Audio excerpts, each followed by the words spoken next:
Another rule coming now. The Raa Saakinah rules. One of the rules that a lot of people don't pay attention to and think it's not important. We talked, alhamdulillah, about the Noon Saakinah and Tanween rules, but we still have Raa Saakinah rules. Raa Saakinah rules is one of the rules that it's hidden in the Quran. Not a lot of people, think it's an important thing specifically to be learned. No, it is really important. And the Ra as a letter in the Arabic, mostly deep letter, because that's why we say whenever we read Alif, Ba, Ta, Tha, Jim, when we reach to the Ra, we say Ra. We didn't say Ra. So the Ra itself, it's mostly deep.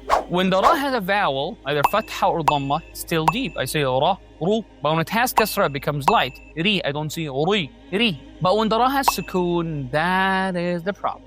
And that's why when you study the Raa Saakinah rules, it becomes very easy for you as a reciter of the Quran to make it perfect. So the Raa Saakinah, we have two pathways to learn. The Raa Saakinah if it comes at the end of the word, or the Raa Saakinah comes at the middle of the word. Today we're going to talk about the Raa Saakinah coming at the end of the word. We're going to see how do we make Raa Saakinah light when it comes at the end of the word. And if those cases came up there mid up with your reading, then it will be light. None of these cases you found, however the Raa Saakinah comes at the end still, it won't be light, it will be deep. Let's have this.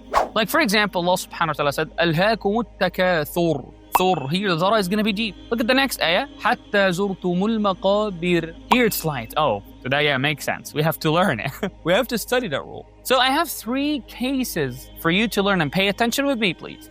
3 cases to learn about Raa Saakinah rules at the end, the lightening or the lightness of Raa Saakinah at the end of the word. We have 3 cases. The first case, if the Raa Saakinah come in at the end, preceded by a letter with kasra, like حَتَّى زُرْتُمُ الْمَقَابِرِ. That's the first case, and that's the typical picture. You're going to make it light. حَتَّى زُرْتُمُ الْمَقَابِرِ. Not bir, to care. That's a mistake.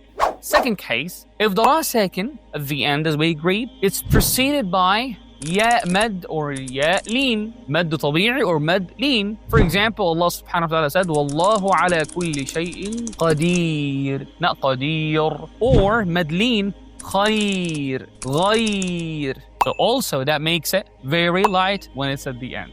Third and last case, when the Raa Saakinah, before a letter with sukoon, before that a letter with kasra, like the word ash-shi'r. وَمَا عَلَّمْنَاهُ الشِّعْرَ. Is it وَمَا عَلَّمْنَاهُ الشِّعْرَ? That's when you connect, but when I pause, وَمَا عَلَّمْنَاهُ الشِّعْرَ. شِعْر or شِعْر. شِعْر. هَلْ فِي ذَلِكَ قَسَمٌ لِذِي حِجْرٍ. Do I make it hijr, shi'r, sihr? No. You make it light when you pause. Again, pay attention to those 3 cases. Raa Saakinah at the end, kasra before it, or mad tabi'i or mad leen before it, or sukoon, kasra. Those are the 3 cases. When you find them in the Quran, practice a lot and make sure your tongue is there. And you got your teachers already in Muftah al-Huda Academy. Practice and contact them. Have more practice on those rules. You become very, very fluent.